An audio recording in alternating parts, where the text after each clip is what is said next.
Kate, aside from doing press where you answer the same questions over and over and over again, how's your day going so far? Well, great. I'm here with you, so that's a good thing. And earlier today, I had the pleasure of speaking with Michael Marin, who directed this film. He said it was a 10-year process from optioning the book to getting it made. When did you come on board with the project? Well, it was a few years ago. It was right before the pandemic. And so I hadn't been on near as long as he had. Of course, it's his project. Right. But then, of course, everything kind of stopped, the pandemic. In fact, I had one day left to shoot, and I ran into some of the crew in the bank, and they asked me what I wanted for coffee the next day. And I went, what? I gave them my order, and I never saw them again because that night everything shut down. So, but we were finally, thank goodness, able to finish. So it was a good thing. Were all the second parts of the shoot in the same location as the first parts of the shoot? No. In other words, did the location change at all? Yeah, the location changed. It wasn't in the same place. Got it. So where were the overall filming locations? And I asked that because these days you'll find out so much is filmed in Syracuse or Louisiana. You never know what California is in a film anymore. Well, we were in Utah, and then the last part was here. We were at a college, and so and that worked perfectly because I was the college president, so it was in a perfect place for me. So in actual college, oftentimes there are college film sets. So which college was this actually filmed at? Claremont. I think we were in Claremont. Yeah. Not too far from where you grew up. You're a Pasadena person, right? Yeah, I was born in Pasadena and grew up in Arcadia, so not that far. Wow. Okay. Arcadia, Pasadena. Yeah.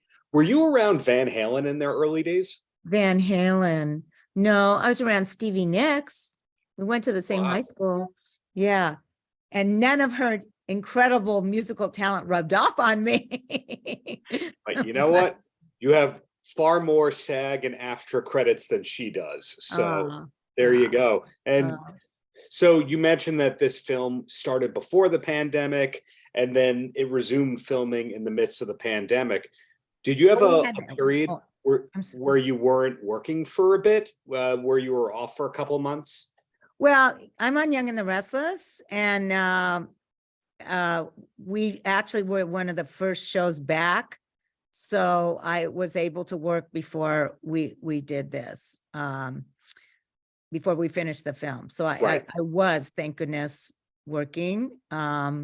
They just went crazy to make sure that everything worked out and everybody was safe. And so it was a very good thing. And we're celebrating our 50th anniversary coming up. I just had my 40th and counting. So, that was all good. Yeah. So that's actually something I'm curious about. When you first signed on with the show, did you have any idea that you were going to be there more than a season? No, I was hired for one day. That's all it was supposed to be. And so, and so here we are 40 years later. I mean, it's just, it's beyond. I mean, I can't even believe it. And I always thought, because it was a very, very small part started out, it was the line that my family never heard. So it must have been great acting, which was dinner is served. They never heard that.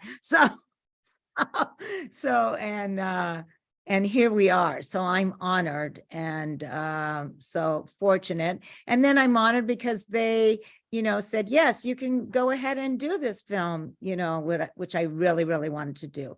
I loved the script and it was something so different from my character that I've been playing for over 40 years. So I really wanted to do it. And they said, yes, you can do it. So that was a very good thing. And I'm glad it was finally able to come together. What was your gateway to this project? Did you know Michael? I did not know Michael. No, I had done some other films for some of the other producers, so they knew me.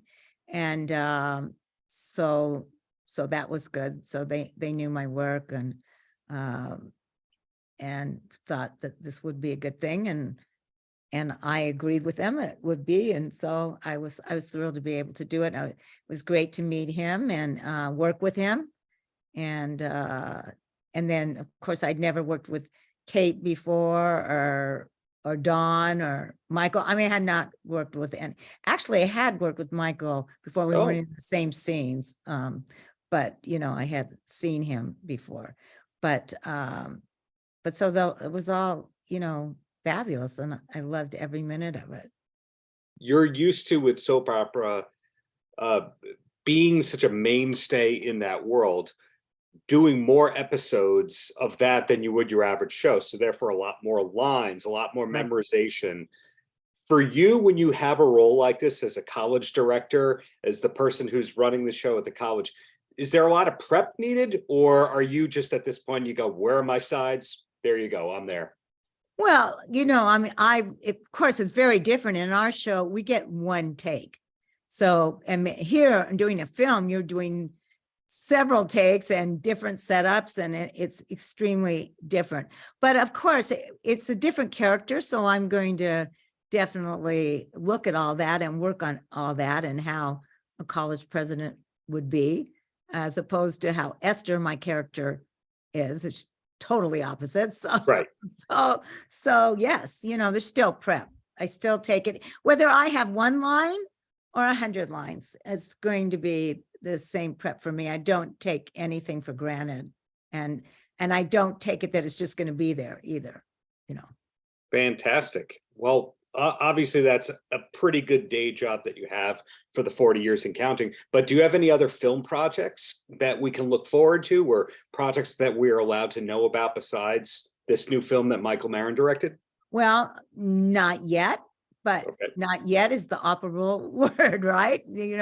I look forward to doing more film. I really enjoy it, and it's fun to play different characters. And so whatever. I'm also a dancer singer, so theater I've done, I started it in the theaters, so that would be great as well. I just like working. So and I do lots of I give back. I do a tea in Canada. I've done 3 of them. I do 3 a year usually. We've done over 25 years of raising money. I'm raising money for March of Dimes Canada. Their conductive ed program, and I bring Young and the Restless cast members up, and we're doing that June 4th. So that's been postponed because of the pandemic so many times. So I'm really, really looking forward to that, and that's coming. And the best way to keep up with all this, is it Instagram, or is there a website for you? If you go to katelinder.com, it's all right there. My Twitter, Instagram, Facebook, it's real easy. You could just click on it right there. And yeah. So I look forward to, keeping up with people. I do a Sunday message. I've been doing it I started it when the pandemic started.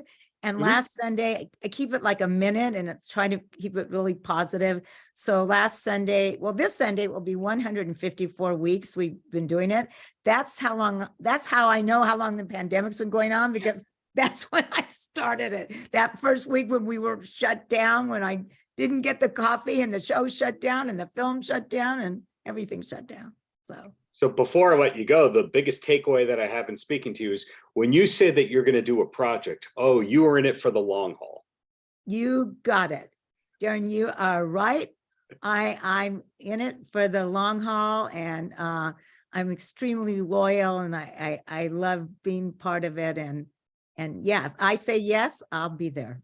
Well, thank you for taking the time, Kate, and really looking forward to whatever is next, whether it's TV, film, the online video content, whatever it is. Keep up the greatness out there. Thank you, Darren. I so enjoyed meeting you. Paltrocast.